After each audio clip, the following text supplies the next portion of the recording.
Bismillahirrahmanirrahim. Assalamualaikum warahmatullahi wabarakatuh. Jumpa lagi kita di channel Sumber Dakwah Official. Waduh, Masya Allah, ternyata sudah ditetapkan KPU dan Alhamdulillah selamat untuk Pak Prabowo dan Mas Gibran. Waduh, semoga amanah, Masya Allah. Oke, ini ada berita terbaru masih Mr. Q. Oke, langsung kita lihat videonya. Bismillahirrahmanirrahim. Let's go. Yang dijunjung-junjung oleh umatnya. Oke. Dan menghiasi ruang publik. Oke. Al-Mukarram. Ya, di Al-Mukarram. Oke. Masya Allah, tabarakallah. ruang publik politik ini isinya cuma dua sekarang. Siapa? Mr. Q sama Rifana Pratiwi. Aduh, lu jangan sebut Rifana Pratiwi. Kenapa? Kena shadow ban gitu. Sudah. Gimana Mr. Q? Alhamdulillah. Anda dirasain nih Iya. sama pimpinan partai nih. Iya. Wih. Q disebut juga tuh. Suatu kehormatan disebut oleh sekjen partai besar. Iya. Tetapi begini, sebelum ke sana kita yang ringan-ringan dulu ya, karena berat banget itu. Musiknya aja seram. Oh, beneran itu. Iya, berat banget. Musiknya mirip film horor. Gitu. Saya lagi menanti film horor dari Joko Anwar, Siksa Kubur. Kalau ini kayaknya cocok jadi judul film Siksa Pemilu.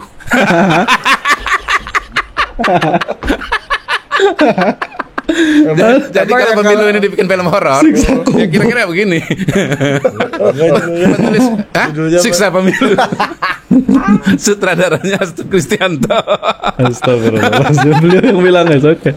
Jadi saya sebetulnya sangat prihatin ya kepada Mas Hasto, karena beliau percaya ya dan mengutip hoaks yang sumbernya itu beredar di media sosial, di X.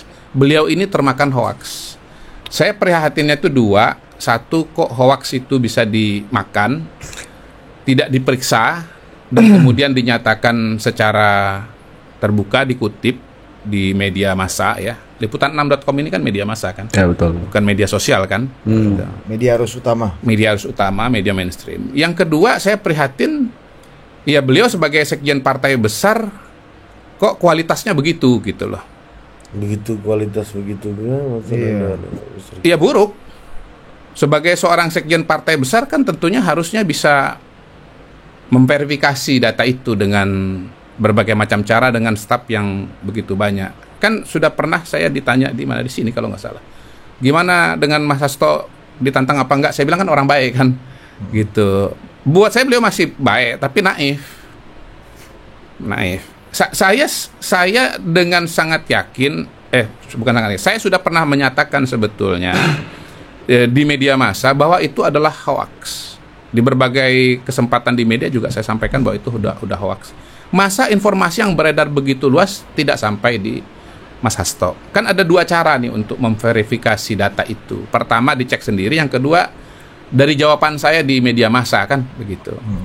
Nah, saya pun sebetulnya sudah dalam tanda kutip sambil bercanda kan challenge kepada Adian Apitupulu di acara di ILC ketika dia juga menyebut data itu ya sebagai bentuk kecurangan atau desain kecurangan lah. Data yang mana nih Anda bilang 17%? Yang 17% itu yang kita omongin ini dikutip oleh Mas Hasto ini. Kan ada beberapa kutipan tadi kan, beberapa. Enggak, kalau saya kan pasti mengacu kepada yang 17. Saya Jason Script saya nggak ada urusan. Ya. Makanya nanti pelan-pelan satu dulu. Betul. Intinya angka 17 itu kan yang saya Muhammad Kodari itu dikaitkan dengan angka 17%. Ya, Anda mendesain. Saya mendesain itu. Beramal. Saya sudah tahu hasilnya. Nah, saya di ILC itu bahkan mengatakan begini, saya challenge Adian Apitupulu atau siapapun yang bisa membuktikan bahwa saya mendesain angka itu, maka akan saya kasih hadiah seharga GLS 450. Atau kalau justru sebaliknya dia tidak bisa membuktikan, dia yang kasih hadiah kepada saya. Kan apa yang terjadi dengan Adian Apitupulu? Begini beliau nggak bisa menjawab challenge-nya saya. Gitu. Nah, saya bisa dengan sangat yakin menjawab itu karena apa? Karena memang realitanya nggak seperti itu. Ini levelnya ini di atas challenge siapa yang akan memenangkan pemilu. Di atas itu, karena di situ masih ada ruang untuk kalah kan? Ruang untuk kalah. Memang saya berani men-challenge bahwa Prabowo akan menang karena saya lihat tren hasil survei. Tapi kan bisa aja tren itu menurun. Tetapi kalau urusan tanggal 5 Januari itu, pernyataan saya di DPD Partai Golkar itu adalah fakta yang sudah terjadi gitu loh. Jadi nggak ada ruang kemungkinan saya salah di sana. Gitu. Bila perlu kalau mau challenge harga Boeing 737 ayo juga. Dari GLS ke Boeing banyak juga kan. Saking bahwa itu adalah fakta keras, dan saya punya videonya bahwa saya sama sekali bukan, pertama ya, bukan ngomong data nasional. Yang dikutip itu bukan data nasional tapi data DKI. Yang kedua itu sama sekali bukan bicara mengenai hasil, tapi itu adalah hasil survei yang dihasilkan oleh lembaga yang namanya Polling Institute gitu. Jadi Polling Institute itu melakukan survei nasional, pilihan calon presiden masyarakat, lalu ada breakdown per provinsi. Nah, karena saya diminta bicara di forum DKI, saya tentu mengutip data DKI sebagai data yang relevan kan, gitu. Nanti bisa ditampilkan lagi di sini datanya. Nah, yang muncul di media sosial itu pun dipotong. Jadi saya menyampaikan perolehan Prabowo Gibran di DKI menurut survei Polling Institute, breakdown dari survei nasional. Menyampaikan angka Anies Muhaimin, menyampaikan angka Ganjar Mahfud yang dilalah itu angkanya 16,9%, sama dengan perolehan suara Ganjar Mahfud di Sirekap itu pada tanggal kira-kira di mana waktu itu muncul gitu. Jadi itu jelas adalah fitnah, bahwa itu adalah saya mengetahui hasil pemilu.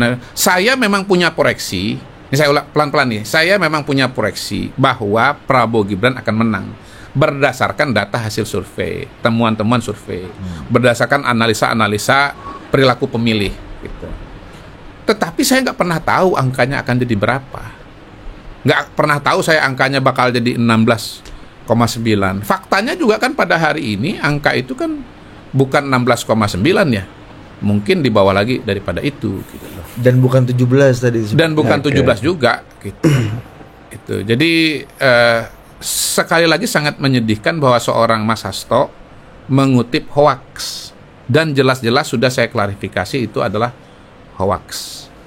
Nah, saya nanti bila perlu teman-teman di sini tampilkan ceramah lengkapnya saya itu sebagai bukti bahwa itu sama sekali bukan data nasional, itu adalah data DKI, dan itu adalah kutipan survei, bukan proyeksi terhadap suara pada hari ini. Melihat dengan situasi kayak begini, Mr. Q masih mau membuktikan kalau masih mau membuktikan bahwa Anda bukan pelaku pendesain 17% Ganjar Mahfud. Gini, kan ini kan diangkat lagi oleh Mas Hasto gitu loh. Saya menganggap sebetulnya udah selesai kemarin itu. Tapi kan kenapa Mas Hasto mengangkat lagi soal ini? Yang sebetulnya menurut saya, nanti kita akan diskusi dari berbagai macam aspek ya. Sebetulnya ada banyak kesalahan-kesalahan pernyataan dari Mas Hasto gitu. Nah, termasuk misalnya soal Jason Script ya. Yang saya tahu dari orang ahli IT ya, sebetulnya kalau mau ngutak-ngatik itu harus punya akses dulu loh. Kalau mau melakukan audit segala macam itu harus punya akses dulu loh kepada yang namanya source code dari dari sistem IT ini. Jadi kalau nggak bisa masuk ke dalam, kalau nggak dikasih izin, itu sebetulnya jadi pertanyaan, kenapa bisa ngutak-ngatik? Ibaratnya gini, ini rumah nih ya, kalau mau ngetak-ngatik apa yang ada di dalam rumah ini, kan harus masuk dulu ke dalam rumah. Ya betul. Yang punya. Harus izin yang punya. Atau diberikan akses sama yang punya. Diberikan akses. Gitu. Nah kalau nggak dikasih akses, ngutak-ngatiknya gimana? Berarti ngarang dong. Iya kan? Emang beliau tadi bilang ngutak-ngatik ya? Enggak, mengaudit forensik. Iya. Dari data C1 ya? Iya, mengaudit itu termasuk dalam tanda kutip. Ngutak-ngutik. Pokoknya masuk. Iya, sama aja dengan begini. Misalnya auditor keuangan. Dia baru bisa melakukan audit kalau dia diberikan akses kepada dokumen-dokumen yang mau diaudit itu. Nah kalau lu nggak buka dokumennya, lu nggak bisa mengakses dokumennya, lu gimana bisa mengatakan bahwa ini ada fraud di situ? bahwa ada kecurangan di situ. Ya, Betul. Punya C1 sendiri kali. C1 Dia kan Mas Hasto Nggak kalau bisa. nggak salah bicara Iya, tadi soal Sirekap deh Mas. Kalau Sirekap. Mr. Q. Iya, si rekap itu kan data, Oh, iya, ada Sirekap. server. Ini saya bacakannya dia. Iya. Untuk melakukan audit forensik, seperti halnya audit apapun, harus punya akses terhadap objek yang diaudit. Iya. Jelas ya? Gampang itu. Pertanyaannya, apakah ahli yang disebut tadi punya akses kepada source code dari Sirekap? Nah, saya nantangin Mas Hasto nih, sebut namanya siapa ahli IT itu. Panggil aja ke sini. Tanya bagaimana, tanya nih, kalau beliau sebut namanya, ya, minta nomor teleponnya, undang ke sini atau undang ke media massa, ditanya secara mendetail bagaimana dia bisa melakukan audit. Tolong hadirkan juga ahli IT yang lain gitu untuk pembanding. Sirekap ya, bukan C1. Ya, Bukan. Nah, bahkan lebih jauh kan Sirekap tuh Mas- internal KPU berarti. internal ya? KPU. Bahkan lebih Iya, jauh kan Mas Hasto mengatakan bahwa sebetulnya formulir C1 itu bisa ditukangin kan begitu kan. Bisa dimanipulasi gitu. Itu makin jauh lagi beliau ini larinya ke sana. Nah, ini saya lanjutin. Setahu saya yang ini beliau orang yang berpengalaman ya dengan IT pemilu ya. Setahu saya yang punya source code itu hanya KPU sendiri. Jadi kecuali KPU mengizinkan seseorang untuk mengakses source code-nya, tidak mungkin seseorang bisa melakukan audit terhadap source code tersebut. Jadi kita bicara teknisnya saja, rasanya sudah nggak mungkin. Ada ahli IT, siapapun namanya beliau itu, ya. Jason. Nggak, itu JSON script itu ininya, Iya. yang di Software apa sih? softwarenya itu. Ya, Gitu. Kita sama-sama nggak ngerti Makanya. bertiga. Orangnya sebut aja Jason dulu. Iya, iya, Sebut iya. saja namanya Jason. Maksudnya Ya karena ini Nggak jujur punya akses dia kepada itu. Si Jason loh. ini. Iya, gimana dia mau melakukan audit? Ilustrasi sederhananya tadi adalah seorang auditor keuangan, seorang ahli audit itu baru bisa melakukan audit kalau dia diberikan akses kepada dokumennya, gitu. Kalau dia nggak diberikan akses kepada dokumennya, dia nggak bisa melakukan Jadi audit hacker itu. dia, jadi Iya. hacker. Jadi ini sebetulnya audit beneran atau cuman mimpi sedang mengaudit? Iya toh? atau penerobosan itu kan kalau hacker kalau kata Ari kan kalau nggak Ya, diberi akses ya, artinya lu ya. terobos kan. Ya bisa juga. Terobos begitu. itu kan artinya ada aturan yang mungkin di Saya senang terabas. sekali kalau ahli IT itu mengatakan kepada kita bahwa dia melakukan hacking. Iya Pak. Memang saya nggak dikasih akses. Saya masuk sendiri ke dalam. Lu kena pelanggaran hukum lu. Siapa? Jason ini, Jason. si Jason ini ibaratnya Jason. sebutnya Jangan Jason lah, nah, si A lah. Si A. ini ya. Si A. Si A ahli kan gitu kan. Ya. Dia itu sama dengan masuk ke rumah orang tanpa izin. Kalau ngutak-ngatik data pemilu tanpa izin itu menurut saya pelanggaran Kalau pidana bisa lah itu. audit berarti bisa ngubah juga kan? Ya, Iya. intinya begini, Iya. sebetulnya secara logika itu tidak dimungkinkan, dan kalaupun betul-betul dia bisa masuk ke dalam, maka sebetulnya itu adalah pelanggaran hukum kalau menurut saya. Gitu. Ini kalau kita bicara yang disebut oleh Mas Hasto Ini sebagai berarti omongan audit. Poin kedua nih tadi. Ini harus transparan ini karena udah Oh iya, menurut saya harus dikejar kepada Mas Hasto. Siapa nama ahli itu, gitulah. karena ini Karena kalau enggak, jadinya fitnah ini. Jadinya fitnah ini ini. soal pelanggaran hukum. Iya. Jadi ini bukan data yang bisa diakses publik oleh siapapun. Nggak bisa. Yang tadi Mas Hasto bilang itu. Nggak bisa, source code-nya ada di KPU kok. Bagaimana dia mau mengaudit? Bagaimana dia mau ngutak-atik? Kalau nggak dikasih izinnya. Katakanlah misalnya ada passwordnya kan begitu kan? Ada kuncinya kan gitu. Gini, kalau ini total bukan politik. Sirekap yang kita bisa Ini akses total mana-mana politik ya? ya. Bukan, ini masuk ke dalamnya. Ini total politik nih. Ya, kalau ada orang mau masuk ke dalam sini, mengaudit ini ada perabotnya apa aja dan seterusnya. Itu dia kan kalau nggak dikasih kunci sama Budi sama Ari kan dia nggak bisa masuk. Kalau nggak dikasih dia bisa masuk juga, artinya apa?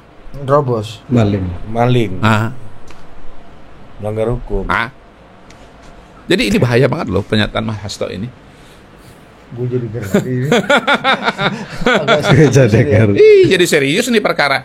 Soal saya kan juga bisa jadi serius juga. Loh, saya nggak melakukan apa yang dituduhkan kok. Saya kan nggak tahu hasil pemilu akan seperti apa. Berarti- Lalu saya dianggap tahu. Mr. Q mau melaporkan ke polisi. Kita diskusi yang lain aja kalau gitu. Kita masuk topik yang lain aja ya. Bagaimana dia bisa mengakses JSON script itu kalau nggak ada izin dari KPU? Audit forensik katanya. Ada dua sih. Melakukan audit forensik. Ada dua sih, mengunci ya, masuk ke JSON script, lalu kemudian melakukan audit. Kayak gini deh, kita nggak usah terlalu panjang di sini. Biarlah ahli IT yang berbicara. Kalau menurut saya panggil aja. Saya sebut Mas Hasto, sebutlah siapa ahli IT itu, dipanggil kasih nomornya, dipanggil ke sini, dibandingkan dengan ahli IT yang lain untuk mereka berbicara. Tapi kalau pakai logika, nggak bisa sebetulnya melakukan audit kalau nggak bisa masuk ke dalam. Yang kedua, kalau nggak ada izin masuk ke dalam, artinya ilegal dan itu berbahaya, melanggar hukum. Nah, sudah guys, waduh, masalah itu tadi Mr. Q, waduh, parah.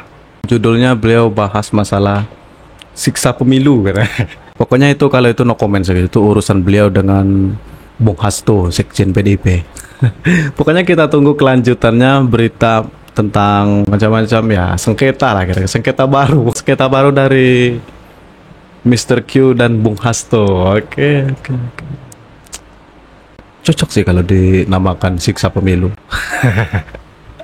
Nah, pokoknya selamat untuk Pak Prabowo maupun Mas Gibran sudah ditetapkan KPU. Alhamdulillah, semoga amanah. Dan untuk yang lain tetap jaga persatuan Indonesia, jangan mau terpancing emosi apalagi terpecah belah. Dah, saya akhiri. Semoga video tadi menambah informasi yang terbaru bagi kita. Wabillahi taufiq wal hidayah. Wassalamualaikum warahmatullahi wabarakatuh.